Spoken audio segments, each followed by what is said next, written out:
सरयू के तट पर ठाकुर विहार करते और वहीं निषाद राजगुरु से भगवान की मित्रता हुई। दोनों में बचपन की मित्रता बड़ी प्रगाढ़। जब ये बड़े हुए निषाद राजगुरु तो अपने घर जाने लगे। नाना जी के घर से अपने बाबा जी के घर, पिताजी के घर जाने का जब समय हुआ तो बहुत रोए, आंखों में आंसू आ गए निषाद राजगुरु।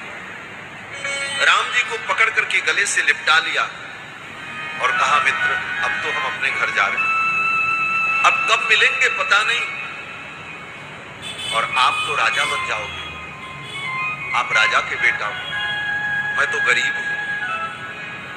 आज तो मैं आपसे मिल ले रहा हूं, आपको गले लगा ले रहा हूं, लेकिन आप राजा बन जाओगे तो आपका दर्शन भी मुझे नहीं मिलेगा, मुझे कोई वहां तक जाने भी नहीं देगा। लेकिन आपने मुझे मित्र बनाया है तो ये मित्रता कैसे चलेगी। निषाद राजगुरु के इन वचनों को सुन करके भगवान के आंखों में आंसू आ गए और भगवान ने कहा, निषाद राजगुरु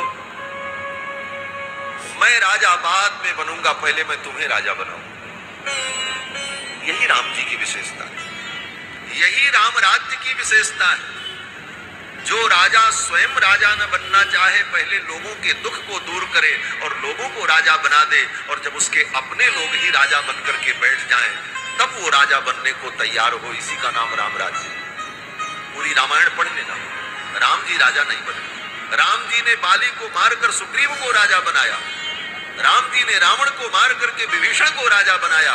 अपने सभी लोगों को राजा बनाने के बाद तब राम जी स्वयं राजा बन गए। ये राम राज्य। हम राजा बन जाएं, बाकी लोग फटक चंद गिरधारी, वो क्या राम राज्य लाएगा, वो तो लूट करके अपना घर भरेगा। ऐसे राम राज्य की परिकल्पना करने वाले लोग केवल समाज को धोखा देने वाले। राम राज्य लाने के लिए राम जैसा आचरण जीवन में लाना पड़ेगा।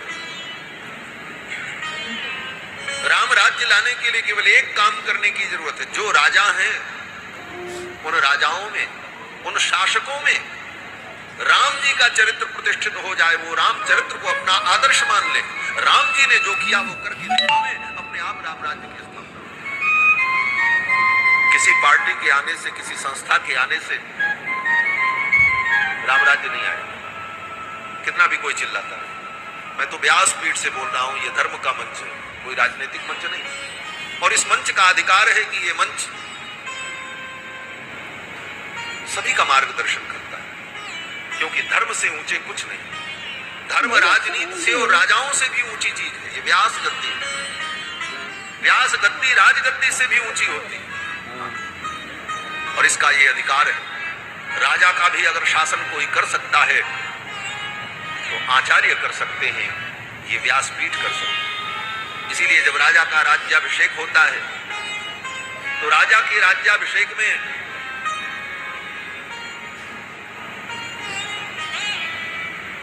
राजा को जब राजमुद्रा दी जाती है तो राजा राजमुद्रा लेकर सभा में खड़े होकर के वो राजा कहता है, अदंड्योस्मि, मैं अदंड्य हूं, मुझको कोई दंड नहीं दे सकता, मैं राजा हूं, मैं सबको दंड देने वाला हूं। अदंड्योस्मि, ये प्रतिज्ञा करता है राजा।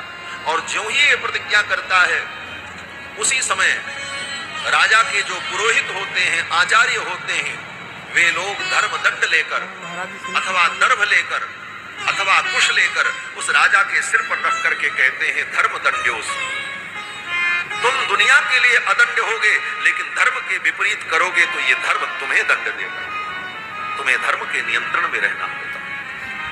तो ये व्यासपीठ तो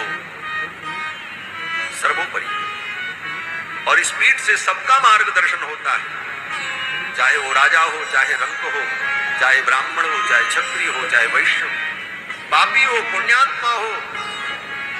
इस पीठ से सबके मंगल की कामना की जाती है और सबको सही मार्गदर्शन दिया जाता है।